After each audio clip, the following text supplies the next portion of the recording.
Hello guys! Magandang araw sa inyo, and for today's video guys, ito na nga ang aking vlog-vlogan, part 1 para sa aking second pregnancy journey. So hindi na ako masyadong nakapag-video-video guys ng aking pagbubuntis kasi nga sobrang selan ko talaga nito sa aking second pregnancy. So ayan nga, yung umpisa pa lang niya guys, yung lagi akong may sakit, ganyan, yung pakiramdam ko lagi talaga akong matamlay. So yun pala is pregnant na ako. Tapos ito guys, itong video ko na to last year pa tong mga to ha. So ayan nga yung mga video ko na yan, sobrang selan yan kasi sobrang selan ng pang-amoy ko guys. As in, lahat mabaho. As in, lahat mabaho, naduduwal ako, sumusuka. So, sobrang hirap sa akin ng first trimester, guys. Kasi nga, yung may tindahan kami, di ba? So, nagtitinda ako, tapos yung katabi nga namin, may lutong ulam. Pag natapos yung nagluluto ng mga lutong ulam, guys, yung kabila naman namin is nagluluto ng mga banana Q, mga pang merienda. So, ayoko din yung amoy ng mga banana Q, guys. Nasusuka din ako. So, sobrang hirap ng second pregnancy na to guys. Tapos, after ko naman sa first trimester, nahirapan din ako sa second trimester guys. Kasi, ang naramdaman ko naman lahat ng sakit. Lahat masakit. Masakit yung balakang, masakit yung sa ilalim ng puson ko. Parang nag-preterm labor pa nga ako nito guys. Nakailang doctors ako, nakailang check-up. Alam nyo ba na nagpa-ultrasound din ulit ako sa ibang clinic para lang masigurado na walang effect kay baby yung mga sakit-sakit na nararamdaman ko sa katawan kasi as in guys naiiyak-iyak talaga ako, hindi ako makatulog sa gabi, tapos ang dami kong gamot na iniinom, tapos alam niyo ba yung progesterone, yung sinasalpak sa urine, alam niyo na yan sa mga preggy moms, alam niyo ba na nagaganon ako ng 3 pieces kada gabi. Tapos, wera pa yung iniinom ko na mga pampakapit 3 times a day. Sobrang gastos. As in, kaya nga kung tatanungin kami mag-asawa kung magbubuntis pa ba ako ulit, parehas kami ng decision guys na pares no na talaga. Every time nga guys, may nagtatanong sa amin kung ano ang gender ni baby at pag sinabi kong boy, alam niyo kasi na sasabihin nila, sundan pa daw ng isa, baka girl na, swertehin na, malay ba? Pero sa amin guys, okay na na parehas boy yung aming baby. And okay na yun, tama na. Tama na yung dalawa kasi sobrang hirap ng buhay. Ever check up ko nga guys, napapaisip kaming mag-asawa na what if wala kaming tindahan? What if wala kaming business na iba? What if yung sahod lang ng asawa ko yung inaasahan namin?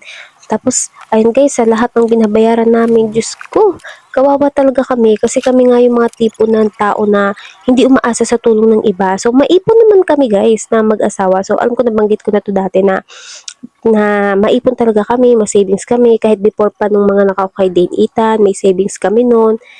Pero guys, yung savings naman namin nun kasi is, bank book. So, sa akin nakapangalan yung ipon namin. Kaya nung nanganak ako kay Dane Ethan guys, hindi ko siya ma-withdraw kasi nanganak ako, di ba? Ang nangyari noon, yung mother ko yung nagbayad sa hospital bills namin na umabot ng 16,500 plus. Hindi pa kasama yung sa guys, sa lahing in, tapos yung ibang expenses sa panganganak. Kasi nga nasa bangko, akin nga nakapangalan, kaya hindi ko ma-withdraw. So, yung mother ko, so lucky din nung mga panahon na yun na hindi na rin kami hirap sa buhay talaga. So, carry na ba? Ganun. Kaya, kung ako sa inyo guys, yung may mga plan na magbuntis dyan, yung mga kabataan ngayon, nabuntis lang ng buntis guys, pag-isipan nyo mabuti yung mga desisyon nyo sa buhay. Kasi hindi ganun kadali yung buhay na pag nag-asawa ka guys, yung sinasabi ng mga tatanda na ang pag-asawa ay hindi kaning mainit na pag napasok ay iluluwa mo. So, hindi ganun guys. Ang hirap. Tapos, after mo mga anak, postpartum, ang dami mong pagdadaanan guys. So, ayan nga, nakabawi-buwi na nga ako nung lumaki-laki si Dane Ethan.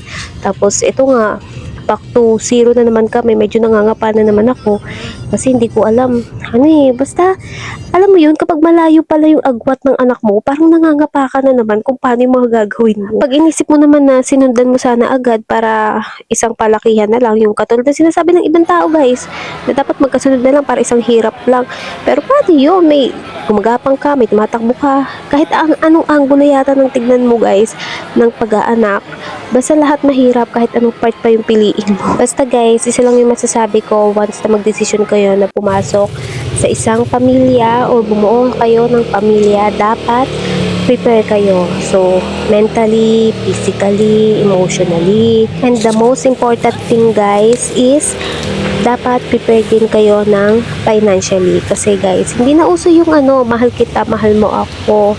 Magsama na tayo, mabubuhay tayo, mabubusog tayo. Ay, hindi na uso yung ganun guys. So, magtigil-tigil kayo sa mga ganyang mindset. Charot. So, anyway guys, hanggang dito na lang muna ang aking pregnancy journey video. So, samahan nyo na lang ako ulit sa susunod. So, thank you for watching guys. Bye!